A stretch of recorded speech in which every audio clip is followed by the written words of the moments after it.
Hey guys, what's up? Welcome back to Quality Shot Tennis, where we've got the Rotterdam match between Jannik Sinner and Gael Monfils. It should be an absolutely very interesting match in this ATP 500. It's a quarterfinal.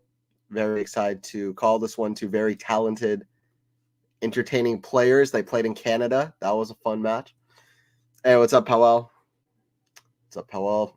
Two players are currently warming up, but they're going to get started soon. Let me get my stream going where it was going. Yeah, what's up, everybody? Let me know some predictions in the chat for what you think. What you think's all going to happen. They're currently warming up their serves.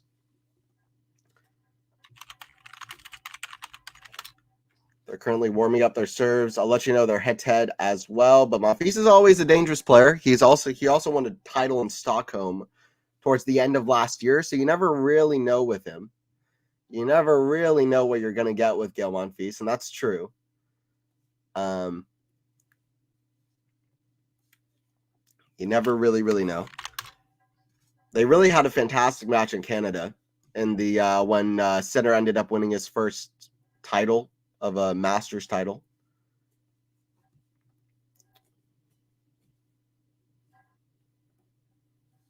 It's going to be Jannik to serve first, which I'm sure he'll be happy about at this point with how much he's improved on his serve. Earlier today, by the way, in Rotterdam, there's a big upset with Greek Sport taking out Hurkacz, which I'm sure Sinner will be quite happy about.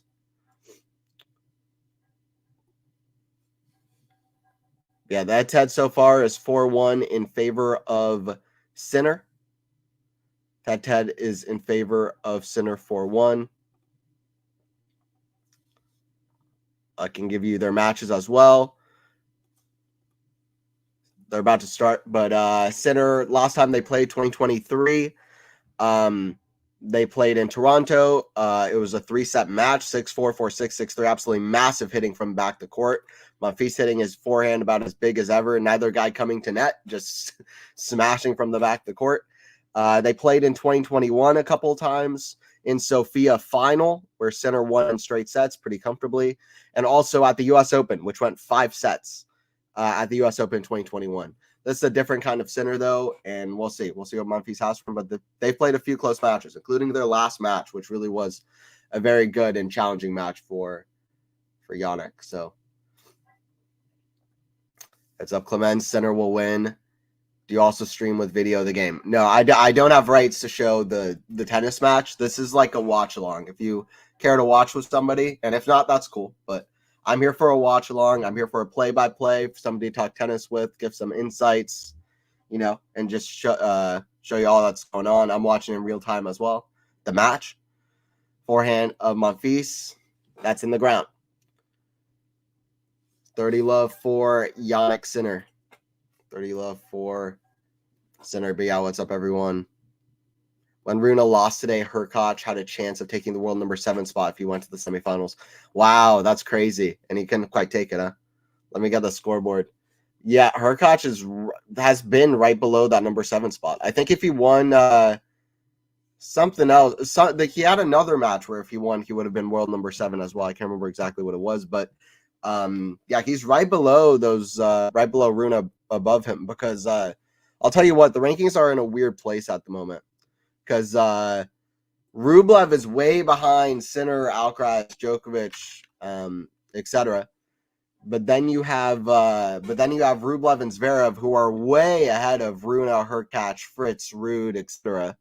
So you have like 3 completely different tiers in the rankings. Because I think very few people would say that Rublev and Rune at this point right now are in the same league.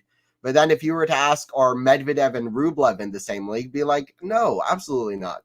So everybody's in like completely different tiers at the moment. So it's quite interesting. You definitely want more consistency towards the bottom of the top 10, though. Because if not, you can get guys like Alex de Minaur and Hugo Humbert and, Grigor Dimitrov, who probably would make the top 10 anyway, but they're going to have really good chances to make the top 10 if guys like Rune and Tsitsipas don't pick up their consistent results. All right, Monfils out the line to serve here. 0-1. Let's see if it's like Canada where they're just blasting shots back and forth. Forehand of Monfils, and we seems like we are going to get it. Forehand blasted, but goes out, goes wide. Left 15. Monfils already back at the line. Serve from Gael. I'm excited for this.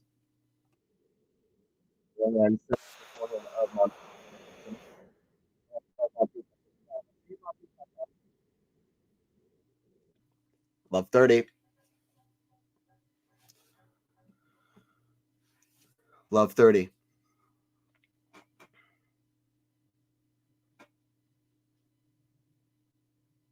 Serve from Gael.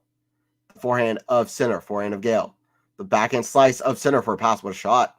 Down the line. Goes behind Gael's running. Forehand down to the forehand of center. Oh, what a shot. Just smashed back at you across court. That's what Jannik center can do. I mean, he's like, I'm not going to have any of these kind of cutesy cat and mouse rallies, Gael. He's like, I'm just going to hit a winner right behind you. Gael was running all over the court, and then center was like, nah. Center is too much pace of shot. Serve out wide. That's a good serve from Monfils. 1540. He's got to serve well. We know that for sure. Center has an elite return of serve, especially off the second serve. Gael needs to make a lot of first serves. He needs to make them hard, good, place them. Needs to get him away from center. Forehand of Gael to the back end of center. Forehand of Gael. That's big, and that goes out, though. It's just a little bit wild, and it's 2-0 for center. A little bit wild, and it's 2-0 for center. The other times that they've played was in 2019, and that was when center was real young. Center won their first match, though, as a wild card in straight sets, 6-3, 6-2. And then 1 week later, Monfils beat them in Vienna. So it's kind of interesting. Both times, center was a wild card. But then after that, centers won their next 3 matches, a 5-setter at the U.S. Open in 2021, and 3-setter in Canada, and then also Sofia final, which was straight sets for center. This is their 6th meeting. Two of the bigger talents on the tour, I will say. Monfils isn't, he's not like a top 20, 30 player at this point, but I mean, in the actual rankings, he's far below that. I'm not sure exactly what he's at.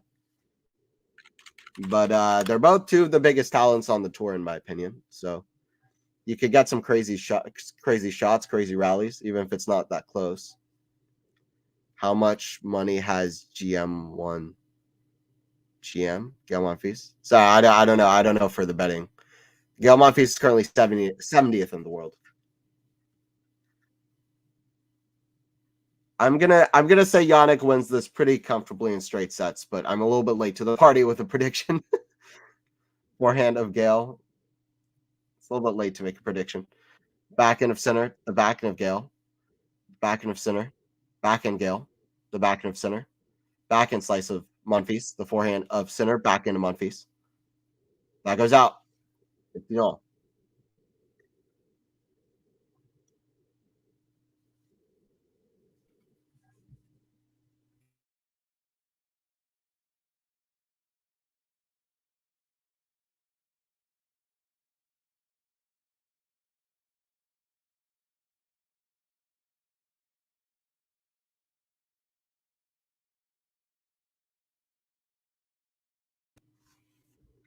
Serve down the tee, back end of Monfils, forehand of center. The forehand of Monfils up high. That goes just out, though. Goes out. 3-15. Jannik is doing the Jannik center thing. And he's cruising ahead here. He's cruising.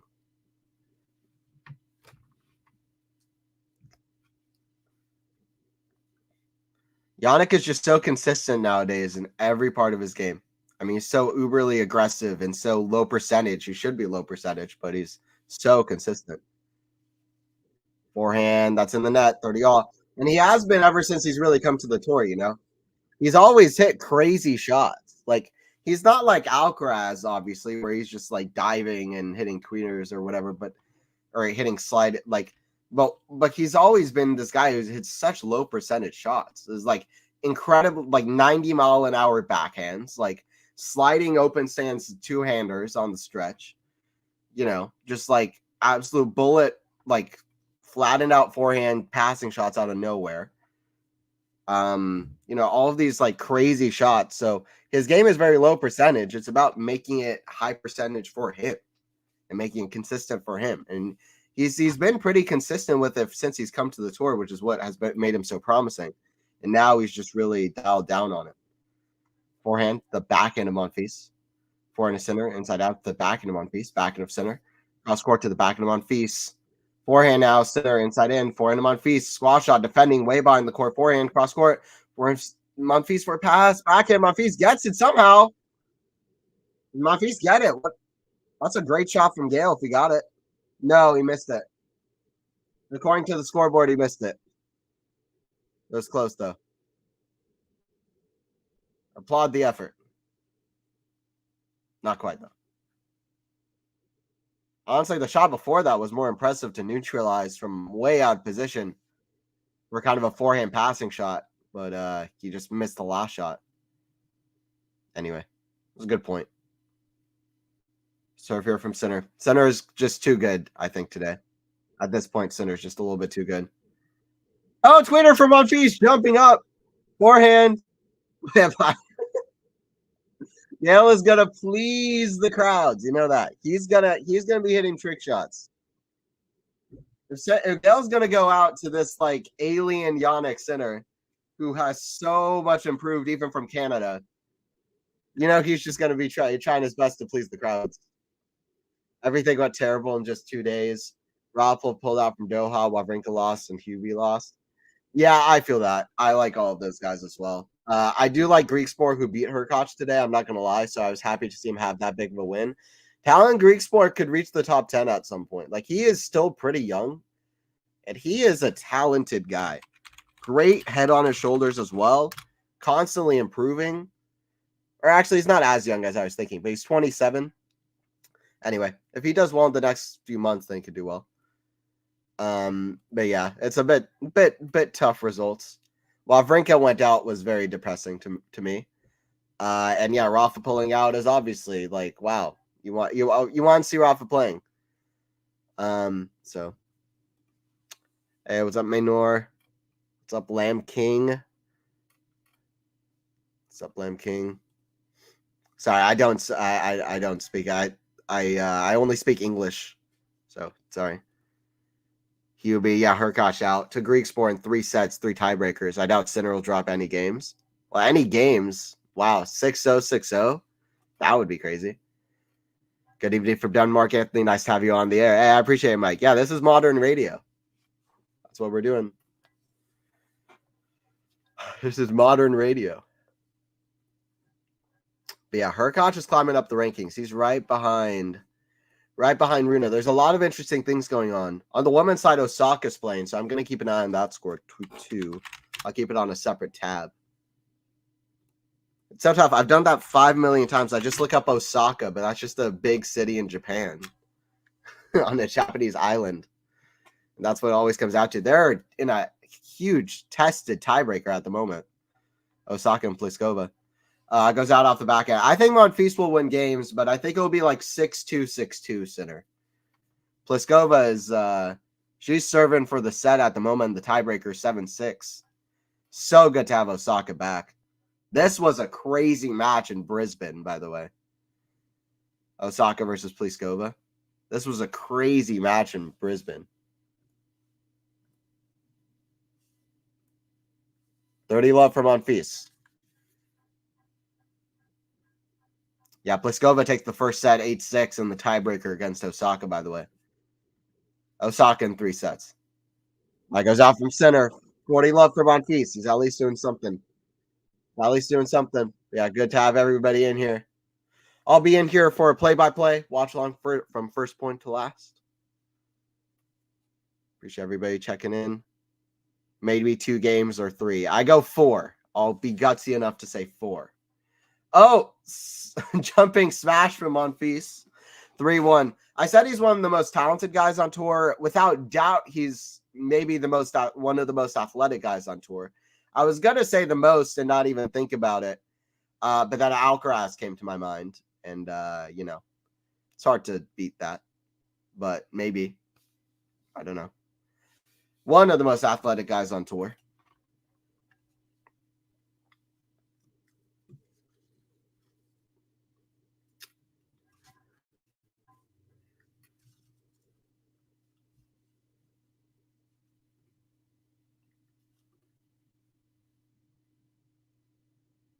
That was better serving from Gael, by the way, too. So we'll see. Maybe if center just blinks in one of these service games, we actually have a match in our hands.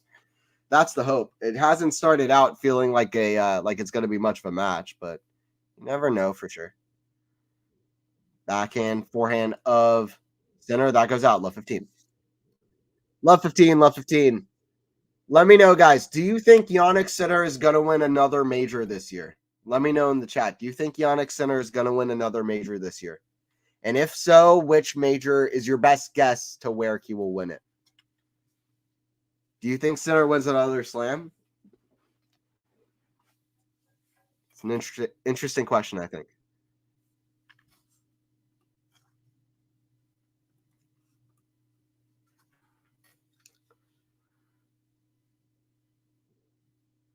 Forehand, the backhand of Sinner, backhand, forehand of Gael. Forehand. Sinner is just running around that backhand on that outside.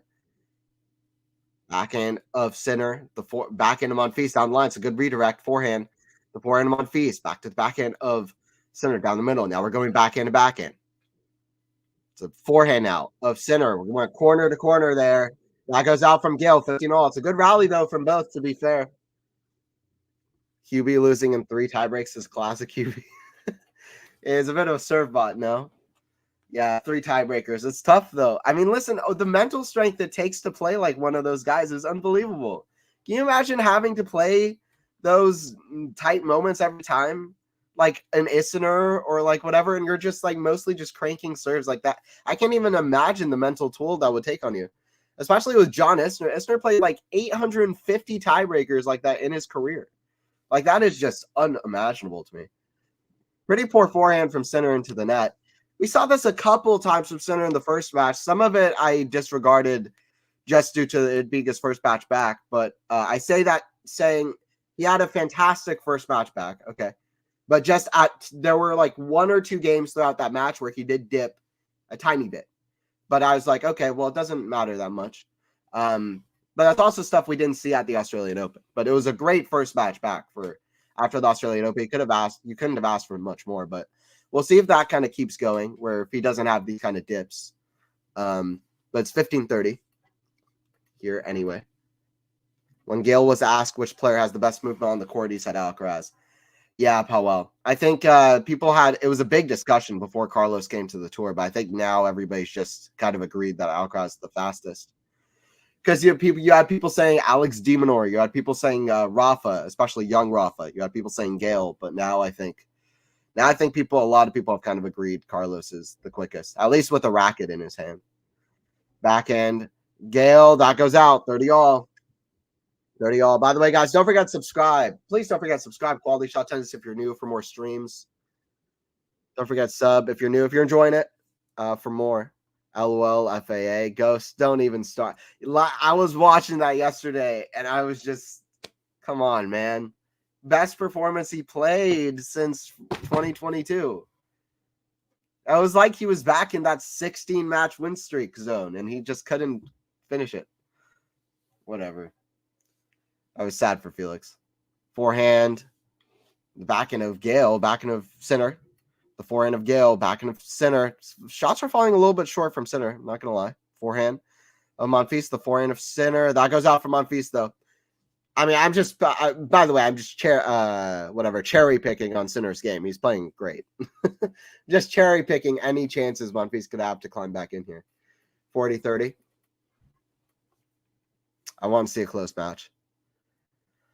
Is there anything an unorthodox player like Monfils can do that can disrupt the laser-like game of Sinner? That's a great question.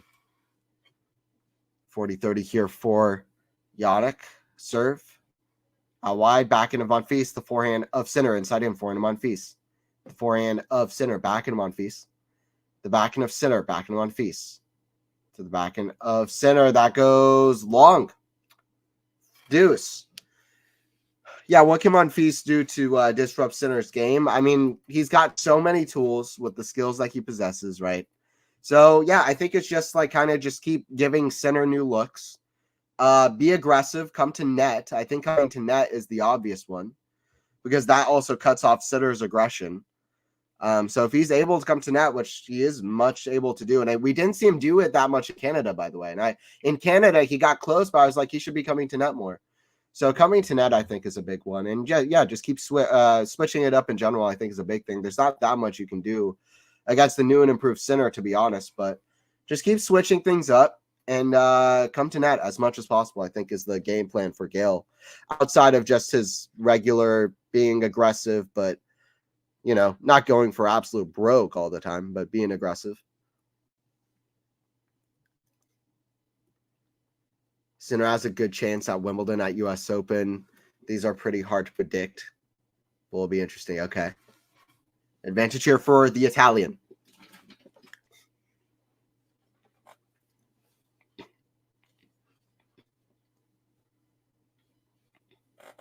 Serve from Sinner. Out wide. That's a good serve. The serve from Sinner has improved. Listen, if you're living in February of 2023, then you're like, oh, Sinner really needs to improve that serve. That's not a weapon. That's not a top 10 shot. And you're like, man, Sinner's going to keep struggling if he doesn't improve that serve. Well, we're in February 2024, and guess what? Jannik's serve is elite level. And that's part of why his success has been so rampant up the ranks. So, what was the question here? Sinner has a good chance at Wimbledon or US Open. Yeah, I agree. These are pretty hard to predict. Will be interesting. Yeah, I think he can have a good run at Roland Garros as well. I mean, he's playing at just such a high level. And I do like his movement on clay. I think having the time to set up his shots isn't that bad for him. He's a great athlete on the clay course. He's had good results on clay. You know, I don't think his serve will be as attackable on clay courts either. Like, there are these things that I think, you know, will help him out on clay this year. But I do think that Wimbledon and Roland Garros Wimbledon and US Open will be the best chances for him. For sure. I would reckon Wimbledon is his best chance for a title this year. I would love to see Medvedev get it done at the US Open. Obviously, I don't see Medvedev doing it at Roland Garros or Wimbledon. But if he could do it at the US Open and kind of avenge the Australian Open, I think very few people would be upset about that because he had such an impressive run at the Australian Open. And no, he never really played his best tennis. Let's be honest. He never really played his best tennis in Australia. Sinner took out Djokovic. He didn't lose a set to the Sebis, 2-set to love comeback. I mean, the level Jannik showed throughout that event, kind of a capitalization of the form that Sinner has been showing since the US Open. I mean, Sinner deserved that title, but Medvedev, I mean, so impressively fighting throughout that tournament. So many 5-set matches, spent over a day on court. So Medvedev keeps losing in these finals. I hope that he gets something at some point. It would be one of the biggest crimes, I think, ever in the sport if he only ends up walking away with one hard court major. And I don't think that's controversial to say. He should at least have three or four. So if he only ends up walking away with one, that'd be a big crime. So hopefully he can get another one. 15 love here for Gael. Serve out wide, backhand. That's way up high. That goes out. 30 love. 30 love. But yeah, here's the thing. Only 2 players in the Open era, and some stats you like look at and you're like, well, there are some exceptions that play just outside of the rule. But like Djokovic, for example, is like somebody that's close to having done this, but not quite. But only 2 men in the Open era have ever won 2 majors inside of the same year that they win their first major. So it's like that's something that you're like, okay, can Sinner become the 3rd man in the Open era to do that?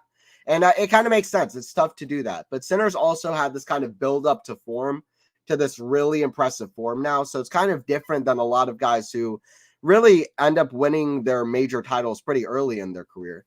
Also, Federer won Wimbledon in 2003, but then he won another major 2 majors later. Like, there's some that play just outside to the exception of the rule. So Sinner definitely can, but that's definitely a statistic to hold in your mind for sure. I think Guillermo Vilas was one of the exceptions there. I can't remember the other one. Backhand of Sinner into the backhand of Monfils. Forehand of Sinner. Forehand of Monfils. That's way up high. That goes out. 40-30. 40-30. But yeah, on a best guess now, I don't know. I'm going to say no. My best guess is no, but it's like 55-45% for me. I would love to see him get another one. I would love it. Backhand The forehand of Monfils. He goes big for it. That goes in, I think. Wow. Catches the line. He goes for it. He gets it. Fortune favors the brave. 4-2. Sinner moves pretty good, too. I mean, that's an understatement of the century. He's an incredible mover. Yeah.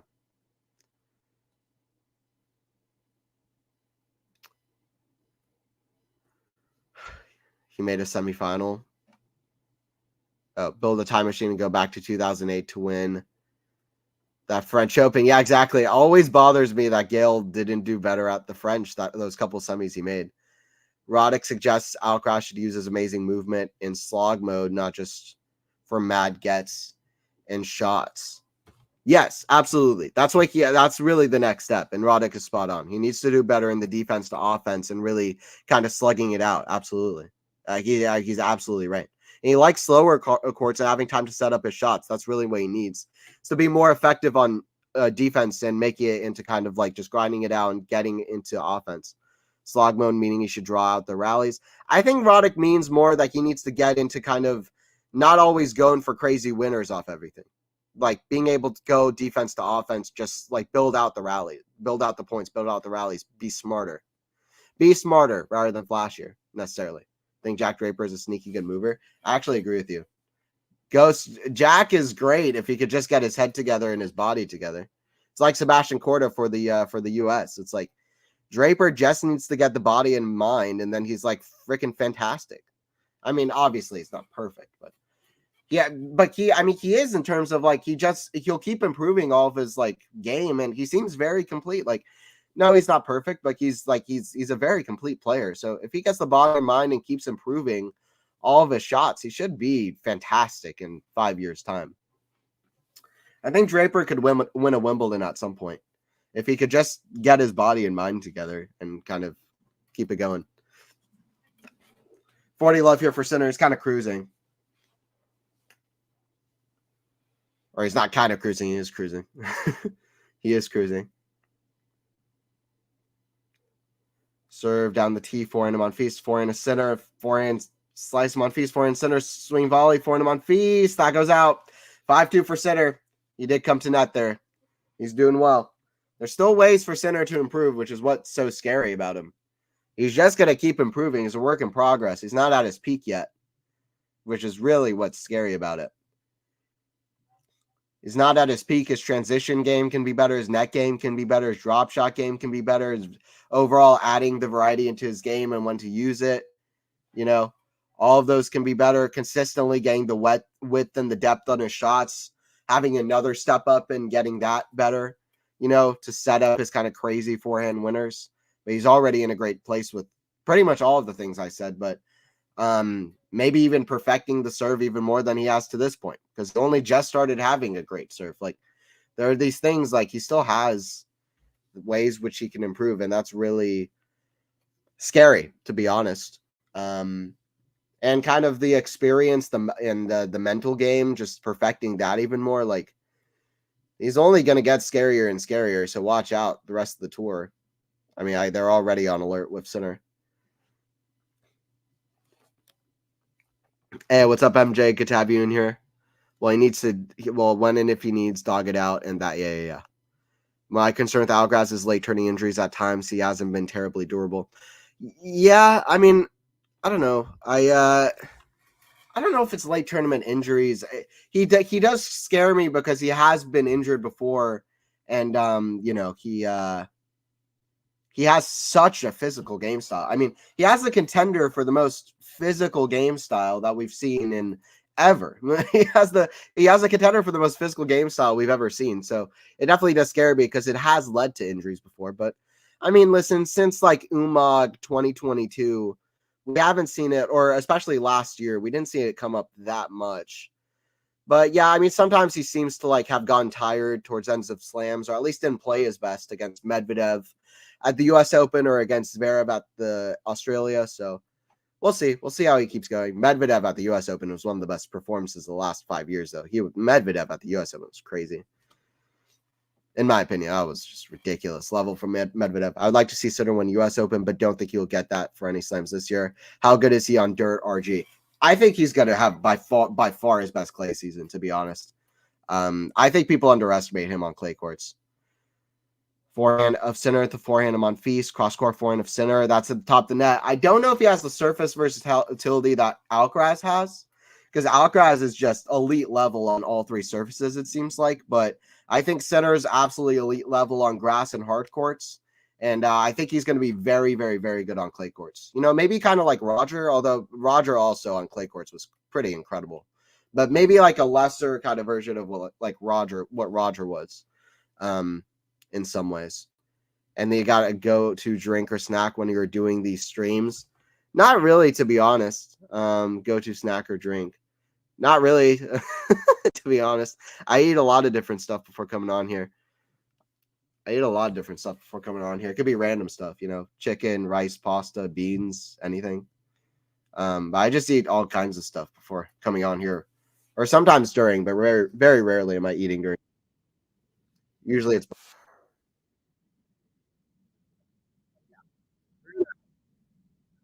better on clay. I mean, kind of a hot take, but because I don't know if Runa is like, you know, at the same level of Sinner, but he might be better on clay. That's a very big possibility. Clay, Vidal will dominate Roland Garros, Jesse Wade, Anthony. Okay. I'd love to see it. Some of his quotes on clay are some of the funniest things I've ever seen in tennis. So I'd love to see it. He did well on the slow clay of Rome last year. So you never know. I think he has a better chance on clay than on grass courts. I've spoken openly about that before. For a few years, actually, I've had that opinion that Medvedev can do better on clay than on grass. Have a higher peak on clay than on grass, I should say. More consistent maybe on grass, but that goes out from Gael, so 15 love. 15 love for Jannik Sinner here trying to serve out the set.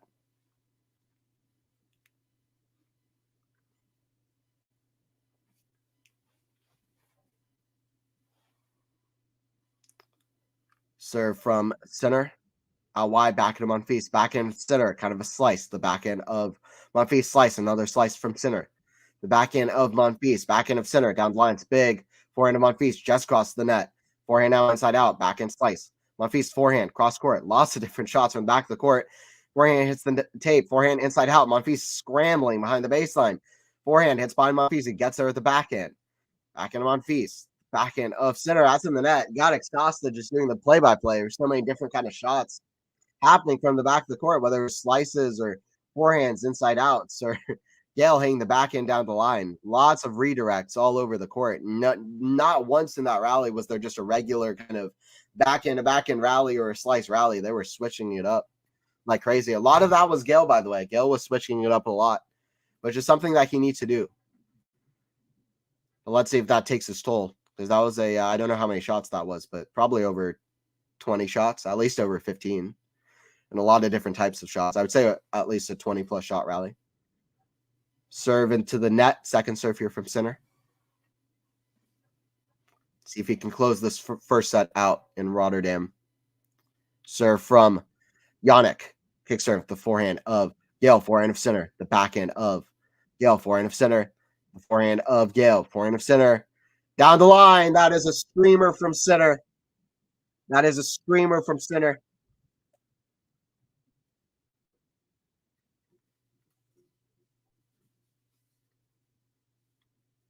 I mean, he takes his name literally when he's on the court. He's shooting out bullets here. Is Jannik Sinner. Absolute screamer beforehand. 30-15. He's 2 points away from the first set against Gael. Two big talents going at it. Two big forehands. Serve down the tee. Forehand. Hits the tape. Goes over. Forehand of Sinner. Inside out. It's too good. The legs don't even run for it from Gael. 40-15. Much fresher legs of the Italian. He's trying to win his 12th match in a row in Rotterdam. By the way, his chances in Rotterdam went up much higher when Hurkacz went out. I'll look at the rest of the Rotterdam draw, but, you know. Is Masters basically an ATP 1000? Yes, it is. Yeah. Yeah, exactly. Serve from Sinner, forehand. Big forehand of Sinner. Back in Monfils. That goes long on the slide. on the stretch. 6-3 for Sinner, first set. Be here for the second set. And by the way, guys, don't forget to subscribe. Quality Shot Tennis, like always, if you are new. Please don't forget to sub for more streams. More tennis stuff. Anthony, your thoughts on Shevchenko beating Rune?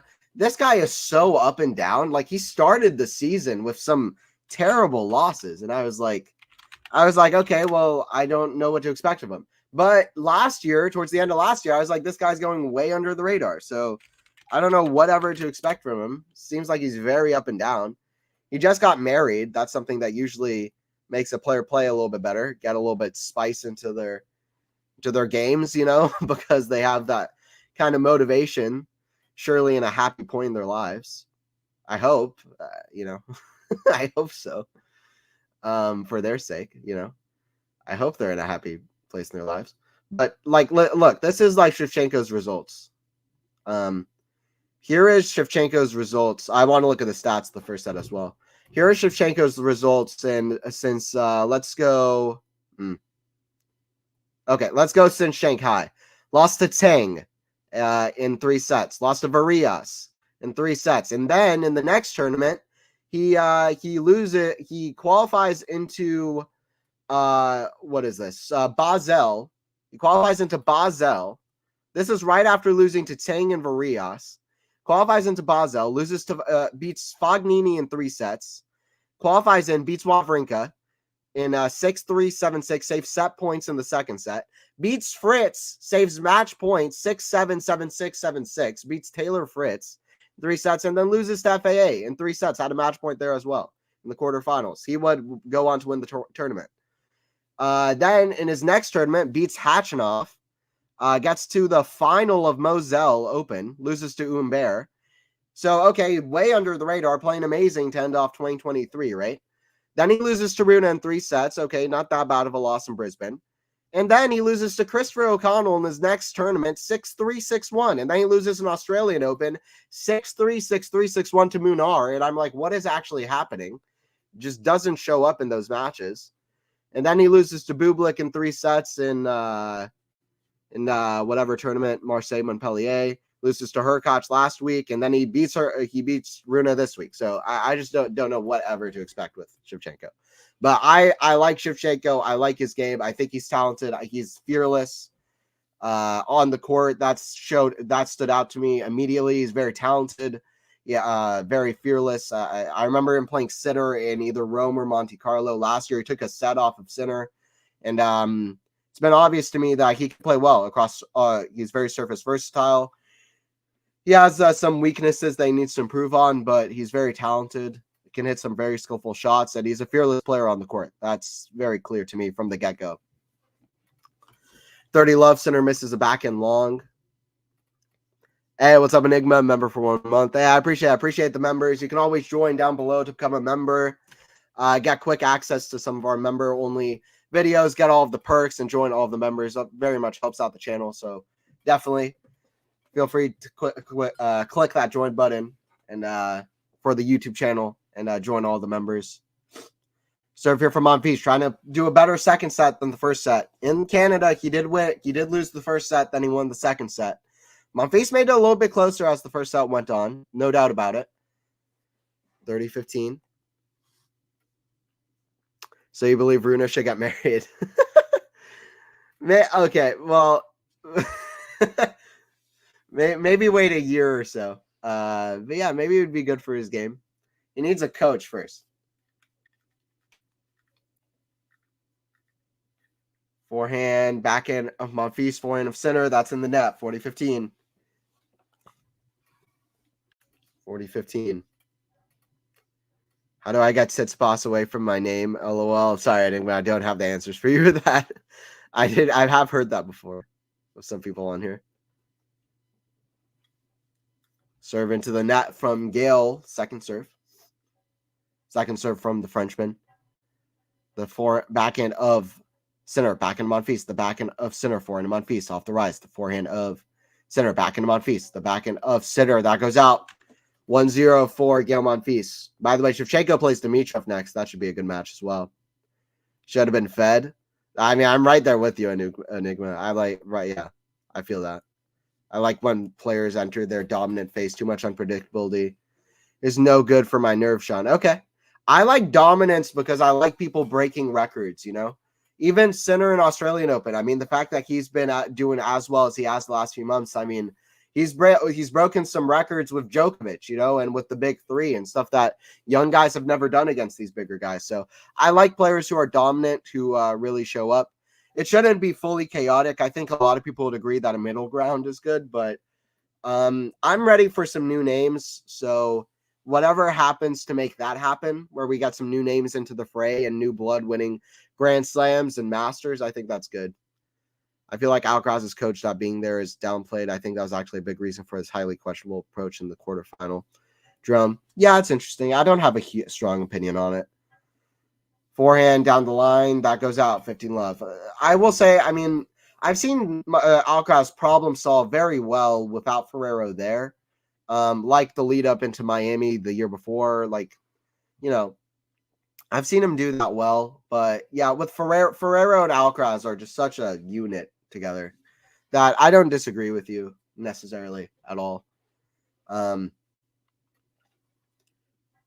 We'll see. Ferrero's back in the picture big time, and yeah, I think Alcaraz is going to go right back into winning ways. Not just next week, by the way, just in general. I think he's going to pick up a lot of titles this year. Forehand into the net from Sinner, 15 all. 15 all. I mean, I don't think it's impossible Gael comes back here, by the way. This isn't like the best performance I've ever seen Sinner play. Long from that. So, you know, it's not impossible. It's not a bad performance. And break point, Rune said he'll be in the final of the next Wimbledon. I wonder if he keeps his promise. I love that, though. And I mean, that's what I was saying. People were like, people saw Rune not win a single grass match. It got destroyed on grass in 2022. And they were like, oh, Rune plays terrible on grass. I was telling everybody, like, what are you talking about? Like, this is his first season on grass. This is what happens to everybody in their first season on grass courts. Grass is so difficult to play on. It's a nightmare.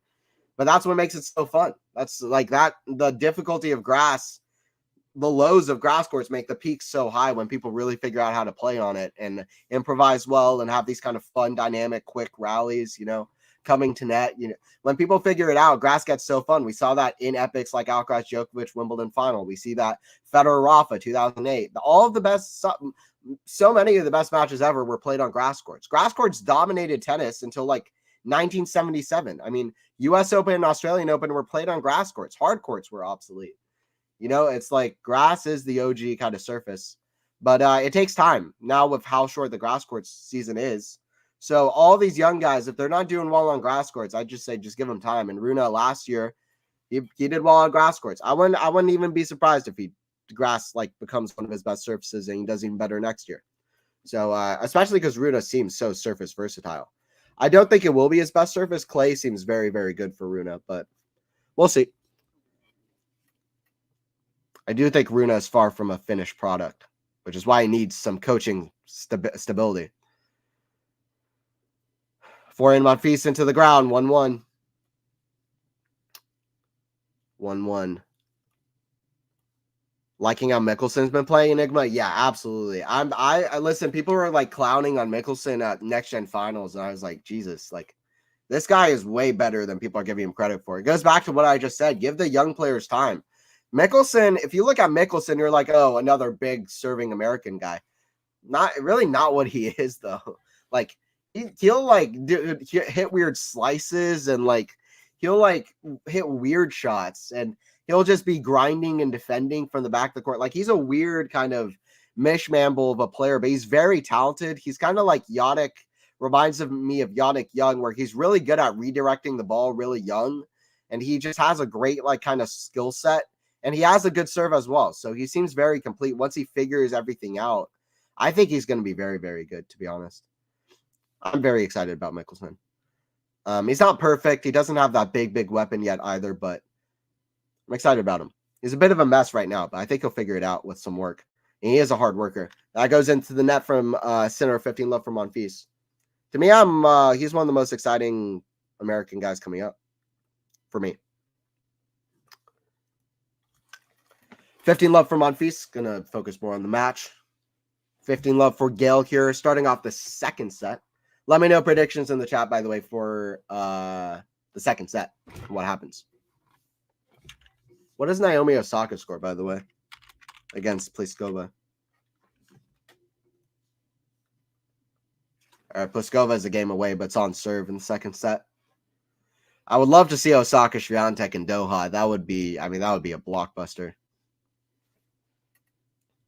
Serve down the T, forehand of center. The forehand of Monfils, the forehand of center.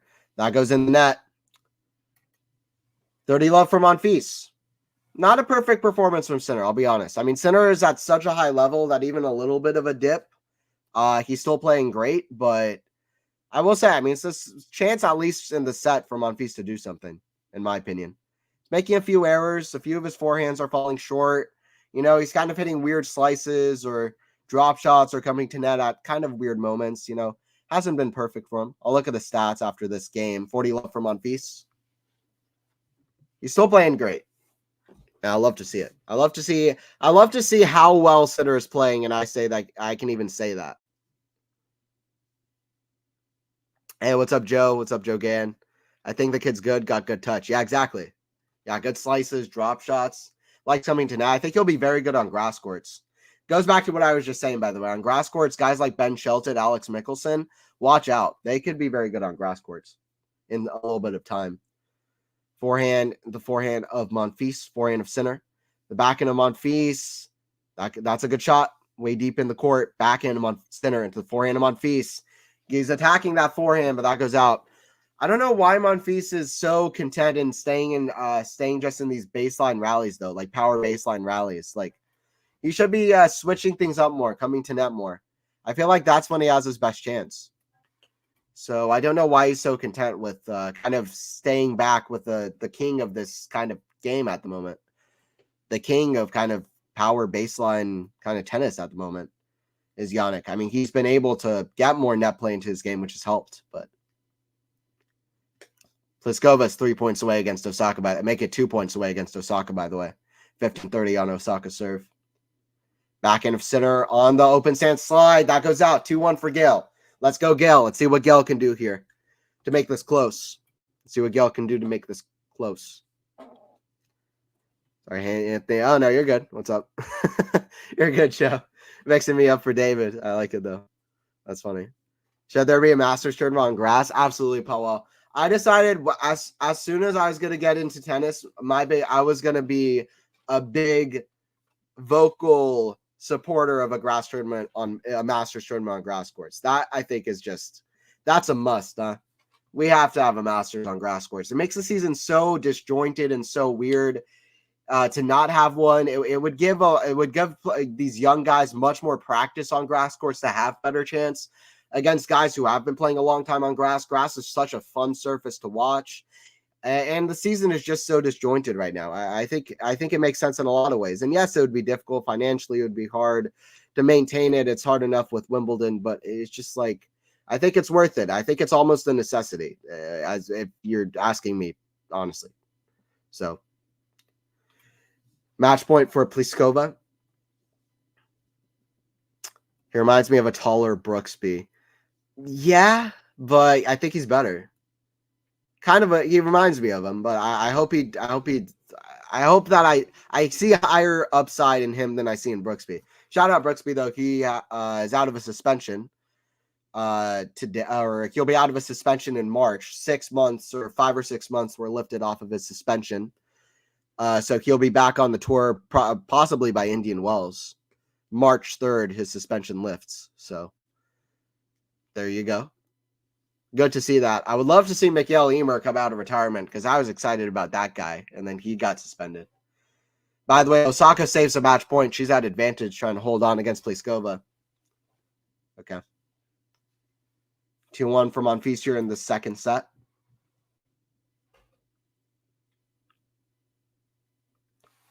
All right, let's go, Gael. I want to see Gael do something here. Pick this up.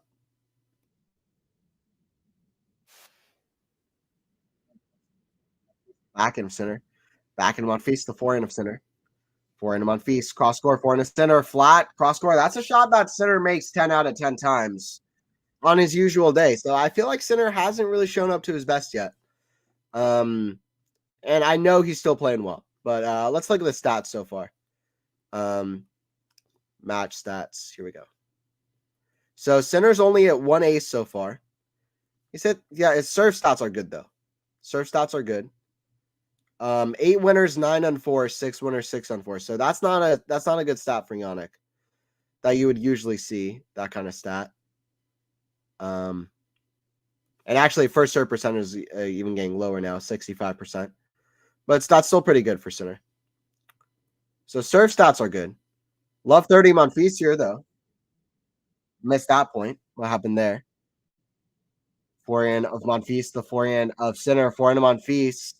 Forehand of Sinner. Forehand of Monfils, he crushes it down the line. There you go. I love him taking his chances. Too good. Love 30. You know, that 8 winners and 9 unforced errors, that's not what you usually see from Sinner. Not nowadays. Sinner's won 28 of his last 30 matches. 21 of his last 22 matches. He's won his last 11 matches. This is the brand new Jannik Sinner. But you never know. Gael Monfils trying to do something here. That forehand goes well long, though. 15-30. 15-30. By the way, guys, don't forget to like the stream as well if you're enjoying it. The likes really do help out the channel. So don't forget to like if you are enjoying it as well. And don't forget to subscribe and all that stuff as well. If you are enjoying it. March 3rd, my birthday. Hey, there you go. Well, Brooksby's getting out on your birthday. It's a birthday gift. Norrie lost the first set against Corey 6-2. AMRO retired, right? Yeah. Yeah, he did well. Norrie lost the first set. Jesus. Corey has beaten a few good guys. Who did Corey beat last week? I was just looking at it. Backhand down the line. Forehand. Sinner gets it. Great defense. Forehand. Cross court forehand of Sinner. That's in the net. 2 break points for Gael Monfils, his first of the match. 2 break points for Monfils, his first break points of the match. I'm pretty confident that's correct. Oh, let me get the scoreboard back. But break point saved. Okay, so he's had 1 break point so far, but he's had 1 break point, but this is his second and his third coming now. Double the number of break points he's had in the match so far. Here we go, 15-40. Okay.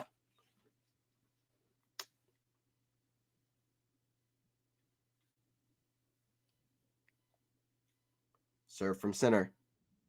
Into the net. First serve percentage hasn't been there. Maybe as good as usual. Probably below the average in Australia. Second serve.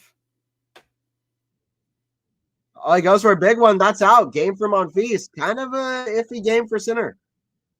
I don't really know why he even decided to go for a big second serve. I kind of felt like one might be coming, but 3-1 for Gael Monfils. He gets in charge in this second set. There you go. But yeah, Gael AMRO, talking about quick guys. He was one of the quickest players on the tour. I was talking about quick guys. Emilio Nava is another guy lower in the lower tiers of the rankings who's really quick.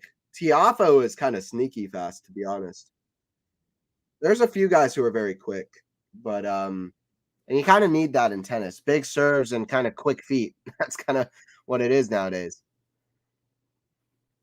Forehand, inside out, back in the center. Forehand to Monfils. Oh, big cross court. Gael Monfils, 15-love. I have been kind of calling it. I've been calling it. That center hasn't really been at his very best in Monfils. He can do something in the second set if he just picks up a little bit, and he did in that game. You know, he took a few chances. I think it was a backhand down the line at 15-30, and it was a forehand down the line to get to love 30. That really kind of opened the doors. There we go. Fiery, flashy Frenchman. He's at 15-love here, 3-1. The flashy Frenchman. Backhand, cross court from Monfils, the back of the center, back into Monfils. Not moving his legs at all, though. Come on, Gael. Yeah, that's what can happen with Gael, though, sometimes. The motivation can just kind of crumble, and it's sad. It's a bit sad. Come on, Gael. Motivation is easy when you're behind in the scoreboard. Rebreak is a story as old as time. Tale as old as time in tennis. He's still not moving his feet. Backhand. Cross court, the back into Monfils. Cross court, the back in the center. Forehand to Monfils. Back in the center. Back into Monfils. The back end of center. Squash shot. That goes out, though. 15-30. I mean, Monfils has to put his 100% into this game to not allow Sinner to break back.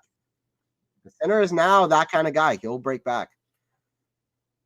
By the way, how crazy is it, Pliskova? I don't know. I can't recount the exact story, but she just won a title on a completely different continent. And she's played about 5 3-set matches this week against great players. I mean, Pliskova is playing amazing, and she's very impressive in how she's doing. She just was up match point on Osaka. Osaka now has a break point to serve for the second set against Pliskova. Back in the center, the forehand of Gael. Forehand of center. Up high, that goes out. 30 all. 30 all for Monfils. I want to see a third set. Bring me a third set.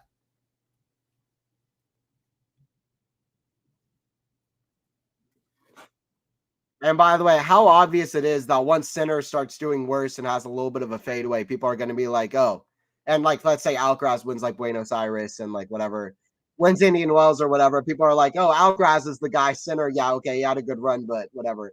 Like, people are going to be, people just run on recency bias. Like, people run on recency bias. I'm just gauging everything out. I still think Alcaraz is going to be incredible right now.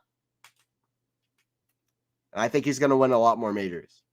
I don't know if he's going to win 20 majors or whatever, but I think he's going to win a lot of majors. I think Sinner will win majors too. I have no idea how many. But Sinner losing in Rotterdam or in Indian Wells following Australia, his first major title, that's not gonna dictate whether I think he's gonna win a lot more majors, because that'd be an insane way to look at anything. You have to have some kind of stasis and basis for your thoughts. If you're just running on every recent results in tennis, it's no way of looking at anything.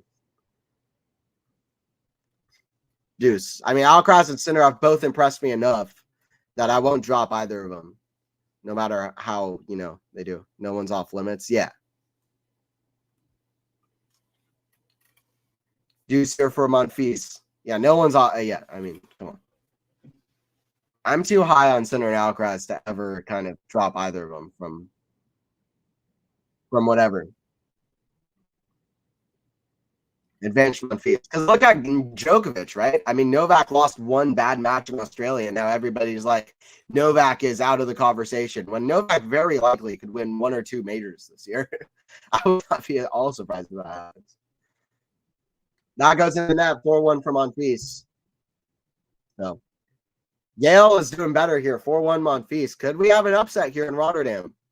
Let's see what Sinner has to say about it. Say what Jannik has to say about it.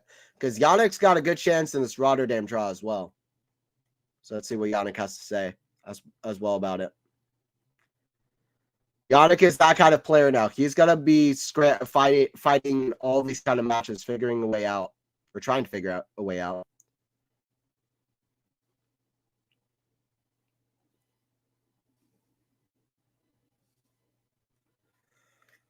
Looking at this Rotterdam draw, by the way.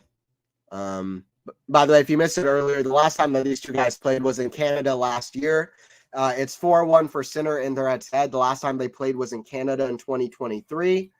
Jannik won that in 3 sets, but that was a fantastic match. Honestly, I thought one of the more underrated, enjoyable best of 3 set matches of the year. Very big forehands from both and backhands from the back of the court. Just exchanged back and forth like crazy. A big match en route to Sinner's first Masters title. A bit of a test for Jannik, and Monfils was playing great. So, and then they also played a 5-setter at the U.S. Open 2021, and they played a final in Sofia prior. Sinner won the U.S. Open match in 5 sets, and he won the Sofia final 6-3, 6-4. Oh wow! I only just realized this. Raonic and Sinner could be the next matchup. Wow, Raonic and Monfils could be a match. I've only just realized this. So the rest of the scores are Demonor versus Rublev. That's going to be very good. That was a great match in Australia. Dimitrov Shevchenko should be good as well if Shevchenko shows up. Greek Spore, love to see him here. Struff and Ruusuvuori are both underrated players. So one of those guys will play the winner of Greek Spore. So Struff, Ruusuvuori, or Greek Spore will be in the semis of Rotterdam. And then you have Raonic taking on the winner of this, Sinner or Monfils. Raonic is dangerous, man. I wouldn't discount him from beating either of these guys, to be honest. Not completely. Sinner still is a big, big favorite against anybody. But Raonic, when's the last time Raonic and Monfils played, for example? Like, that would be hilarious. I bet it's like 2014 or something. Like something crazy. Yeah, 2016 was the last time Raonic and Monfils played. They played 4 times in 2016. There you go. ATP Finals, 2016, last time that they played. I don't remember Monfils reaching the ATP Finals, but I guess he did. That makes sense.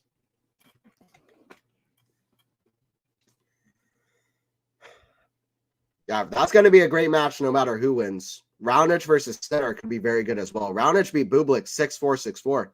Bublik's coming off a very good run in Montpellier. So, by the way, Pliskova once again 2 points away from beating Osaka. That's in the net from Monfils. 30 love.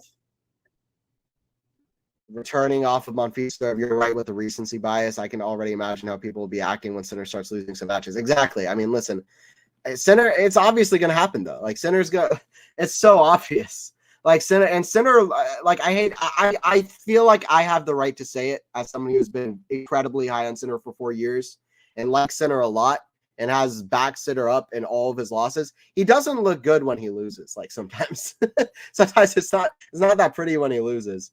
So I can imagine him in Indian Wells in Miami losing and everybody just drops Sinner automatically. It's so clear to me that can happen.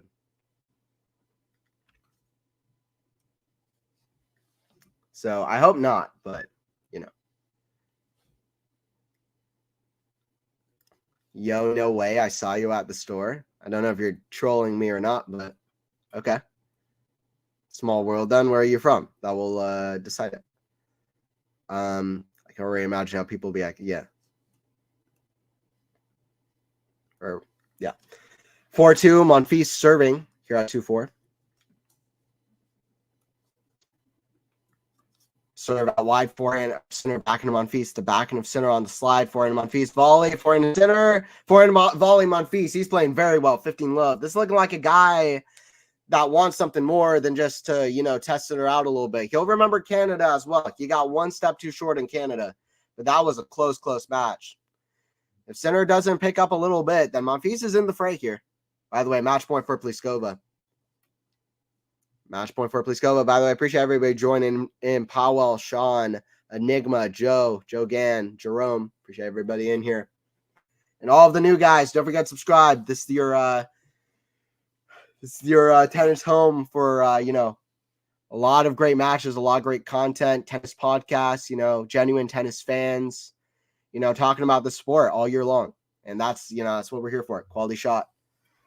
Another match point save from Osaka, by the way. Is something crazy going to happen over there? Osaka in 3 sets. That's all I got to say. 15-all. 15-all here. Monfils at 4-2.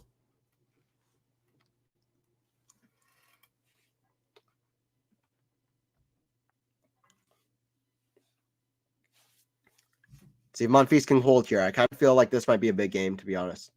Forehand, cross court, forehand of Monfils. The forehand of Sinner. Backhand of Monfils. Forehand of Sinner. That's in the net. That's another shot that Sinner would not usually be missing. That's another shot that Sinner would not usually be missing. I feel like I'm back in 2023 February when Sinner every now and again, I mean, he's still playing well, but he would, have these kind of dips and would kind of go down. It's not something we've usually seen from him. And he's still not playing badly. Monfils is playing very well, but it's just not the regular level that we've seen from him over the last 30 or so matches. I would say.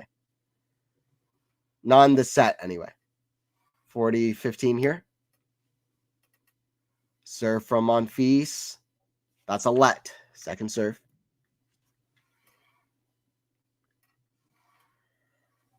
Second serve. By the way, Osaka Pliskova in a tiebreaker. I'll keep an eye on that. That's a good ace from Monfils. Gael is serving fantastic. Let's look at Gael's serving numbers. Hour and 2 minutes played so far. Very quick match so far, if that's true. Hour and 2 minutes. Hour and 2 minutes. We're almost in the third set. Hour and 2 minutes. Okay. So Gael's serving numbers. Here you go. 70% of his first serves in. This is for the match. 70% of first serve points won. 69% of second serve points won. Sinner's second serve return points won. Win percentage is the highest on the tour. So fantastic from him. 11 winners, 6 unforced, 9 winners, 11 unforced. That's why we're where we're at the moment. That's why we're in this position now. So, but yeah, 31% second serve return points won. That's not regular stat for Sinner. And a lot of those are coinciding with the unforced errors, to be honest, from Jannik.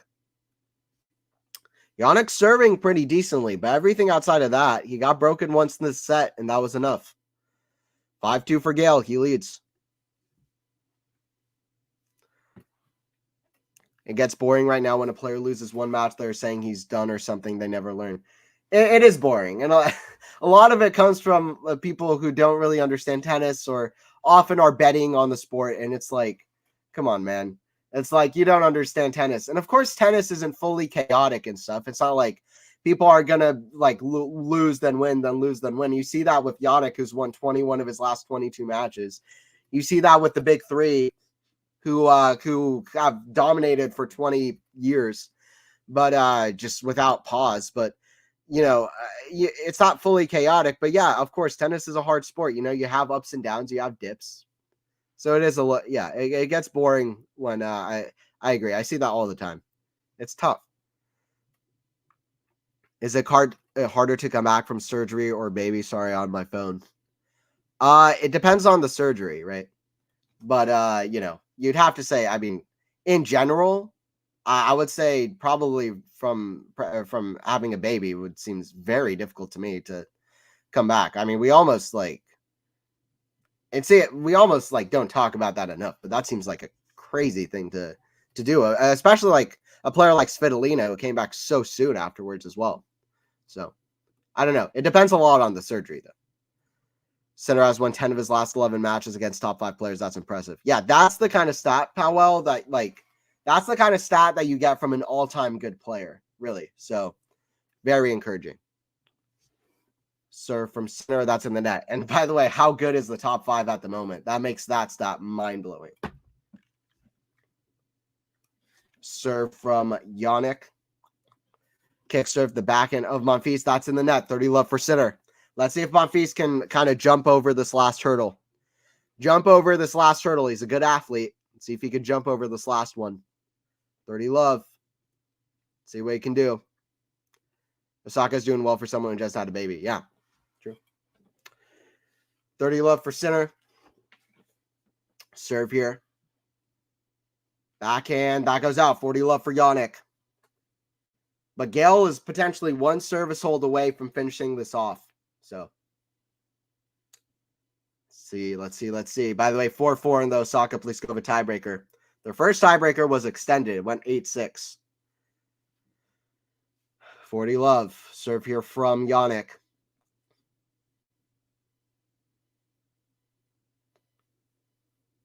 Kick serve. That's a let.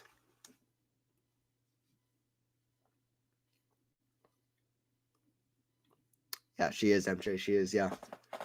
Serve here from Sinner. Second serve.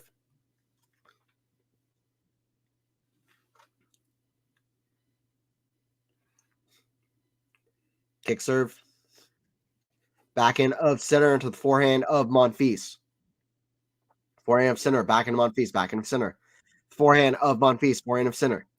The backhand of Monfils. That's in the net. 5-3. 5-3 for Sinner. Okay. Sinner holds. Come on, Sinner. Let's see what Sinner can do to fight here. See what Sinner can do to fight here, and let's see what Gael has at this last hurdle. Here we go. This is the real kind of, that's the real test of Gael at this last hurdle. This is when it gets hardest to hold his serve. He broke Sinner early in the set. He's been able to hold a few times, but this is by far the hardest of all of them. And this is when Sinner is going to step up. Monfils has served incredibly well, though. Let's see if he can keep getting that first serve in with some, interest as well. That's not in. That's in the net. Second serve here. Serve into the backhand of Sinner. Backhand of Monfils. Drop shot. That's good. Backhand of Monfils. Sliced behind Sinner. How's Sinner get that? No way. Unbelievable get. That's a Monfils-like get from Jannik Sinner. That is, I mean, listen, if you say Jannik Sinner is just an offensive player, look at that. That was insane court coverage. Why is there no replay? There's no replay. Best point of the match so far, maybe, or one of the most impressive shots of the match so far. They don't even show it. Don't understand. Backhand of Monfils. The backhand of Sinner down the line. Forehand of Monfils there at the volley. Backhand of Monfils going to get there too. Backhand down the line. What a shot. Oh, wow. The crowd loves it too. Listen, Monfils loves indoor hard courts, and he loves the crowds in Rotterdam and picking it up in Rotterdam. He's done very well in this event before. I remember a final that he and Wawrinka played a few years back, and He's always done well in this tournament. I mean, listen, 2 amazing points back to back to start off this game. 30 love. Impressive from Monfils to win both of them. Serve from Gael. Probably the highest level in the match so far at the moment from both players.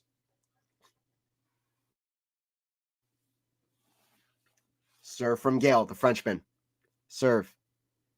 That's in the net. Double fault. 30-15. Let's see if he gets nervy, though. Like I say, he's a good athlete. Can he jump over this last hurdle here in the set? We'll see. We'll see. Can he do it? Can he finish this off? By the way, Pliskova takes out Naomi Osaka. That Osaka-Swiatek Miami final rematch, that's going to have to wait. But I hope we get that soon because that could be a great match. But Pliskova-Swiatek is good as well. Pliskova just keeps on winning. Very impressive. I mean, beyond impressive. Pliskova could get to another major final if she keeps playing like this. Not to overhype, but like she's playing great. Forehand chip that hits the tape, goes over. Forehand to center. Back into Monfils or another pass. Just misses it down the line. Actually, Gael was there with plenty of time. I don't even know if he had to go for that much. I actually don't know if he even had to go for that much. He did well to kind of get back into this rally. Center shoved him more at the forehand. It was a tough backhand, but probably he could have gotten another one back in play without going for the low percentage winner there. But anyway. All right, 30 all. This is the moment of truth for Jannik Sinner and for Gael Monfils here. First serve in the net. Second serve. Here we go. Serve of Monfils. The forehand of Sinner. Forehand of Monfils. Inside out. That goes wide. So it's 30-40. Breakpoint for Sinner. Just goes wide. 30 love turns to 30-40 in a snap of your fingers. That shot is out by about 2 inches. Out by about 2 inches. By the way, guys, once again, don't forget to subscribe to Quality Shot Tennis if you are new. It's Anthony Hirsch here on the call. We're here for a lot of streams throughout the year. We'll be here for more streams this week. And for more streams throughout the year, all of the majors. We did like so many matches at the Australian Open. So don't forget to subscribe if you are new. Great A's from Monfils down the tee there. And don't forget to like as well if you're enjoying it. But hopefully you guys are enjoying it. It's fun to call. Sinner and Monfils. Pliskova won, yeah. Very impressive. She's impressive, man. Because also she's like one of these kind of players that she's just like hits so big when she's playing well. Really, from the start of the year, I still think Pliskova versus Osaka in Brisbane is one of the best matches of the year so far. So, I mean, she's been playing great from the start. That's a good serve out wide. Set point. Set point for Gael Monfils. Okay. Here we go. Set point.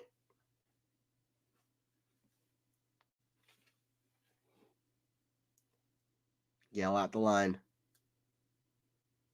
Serve down the tee. That goes long. Second serve here from Gael. Kicks her at the forehand of Sinner. Forehand of Gael. Forehand of Sinner. That's attack. That's in the net. We are going 3 sets. We are going 3 sets in Rotterdam against the main guy of the moment, Jannik Sinner. Because Gael Monfils gets it done. Wow. Wow. Hello, so sad Osaka just lost, but great match. What's up, Flash? Yeah. That's tough for Osaka. I was rooting on that Osaka-Swiatek match, but there you go. All right, I will take a break for 1 second. I'll be back for this third set. Here we go. I'll be here for the third set. Don't go anywhere. I'll be right back.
All right, I'm back for the call of this one. Let me know some predictions in the chat, by the way.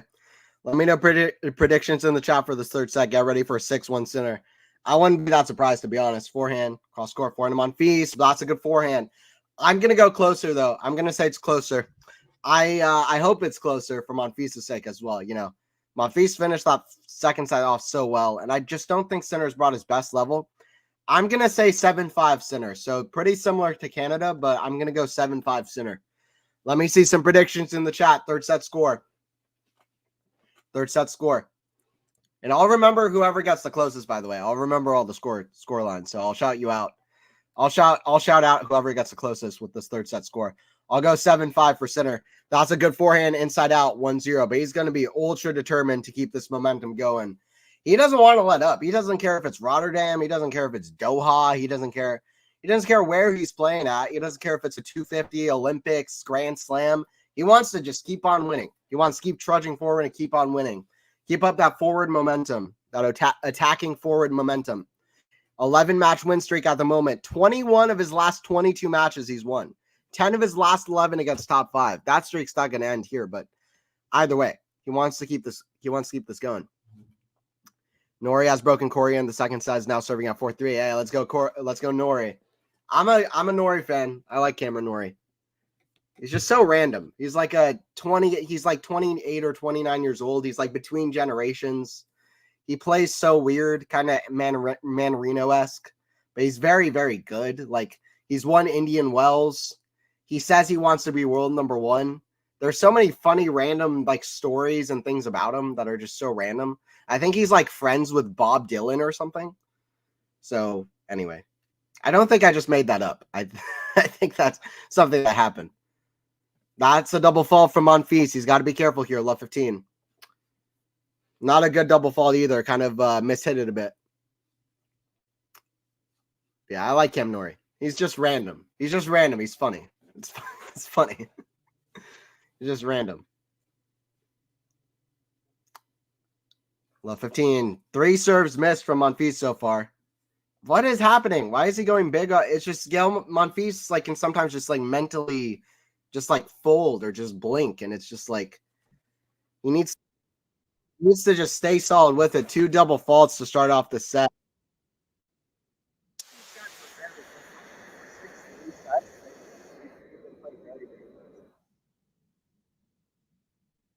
Five missed serves. Gael Monfils has missed his first 5 serves of the third set. That's another big one, but goes in. That's a better return. Oh, hits the tape, goes back to the side. Does it, Gael Monfils? Love 40. Love 40. Center so far is 7-2 in points in the set so far. 7-2 in points. Serve from Gael at love 40. Scoreboard says love 30, but it should be love 40. It's another missed serve. My goodness. He's missed 6 of his first 7 serves here. Backhand of Gael into the forehand of Sinner. Forehand of Gael. The forehand of Sinner. Forehand of Gael. The backhand of Sinner. Trying to get the momentum back. Backhand of Sinner. Backhand rally. Monfils just rallying. Backhand of Sinner. Backhand down the line. Monfils, he goes for it. That goes out, though, I believe. That goes out from Monfils, and it's not, he didn't even fully try to pull the cord there, or if he did, he mishit it. He kind of hit it down the middle. And wow, that goes out from Monfils. 2-0 for Jannik Sinner. Sinner back at it, though. Sinner at 2-0.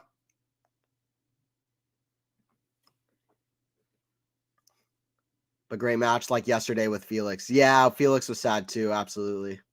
Lamont putting up a fight. Yeah, it took a set off Jannik. I wasn't expecting this match to go 3 sets. Maynor earlier said that it was going to be 6-0, 6-0 Sinner. So I think a few people have been surprised. But yeah, Monfils is. Yeah, Enigma, your emoji by your name changes each month. There you go. Like and subscribe. Yes, guys, don't forget to subscribe. As always, Quality Shot Tennis. If you are new, don't forget to subscribe for all the tennis content all year. And don't forget to like the stream as well if you're enjoying it. Nori beat Alcaraz last year in a final, if I'm not mistaken. Yes. Alcaraz got injured in the third set, but still fantastic from Nori. And Alcaraz was still playing amazing. So shout out Nori. He did He did do that. Yeah, ATP 500 final. 7-5 in the third set. Back in the net from Gael, 30 love. Not so pretty so far. Sinner so far has won 10 of the first 12 points of the set. So very one-sided turnaround here in this third set. It's what you expected from Jannik, though. Serve from Jannik. Wide, forehand of Monfils, the forehand of Jannik, backhand of Monfils, the backhand of Sinner, forehand of Monfils, the backhand of Sinner, backhand to backhand rally now. Sinner steps around, hits a forehand, and that goes wide. 30-15. 30-15.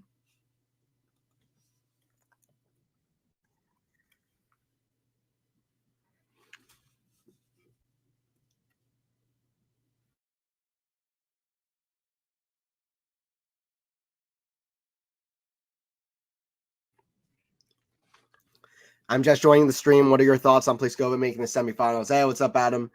Yeah, she's been impressive. I mean, across multiple continents, she's gone through so many close matches.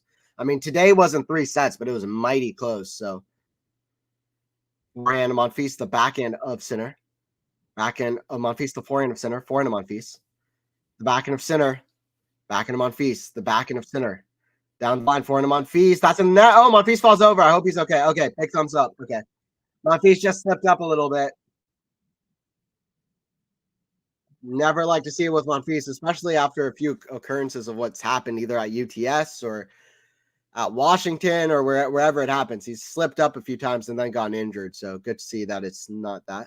Scoreboard saying left 30 out left 40 and then suddenly disappeared. I saw that too, Powell. I've never seen that before. It literally just dipped. It was like, whatever.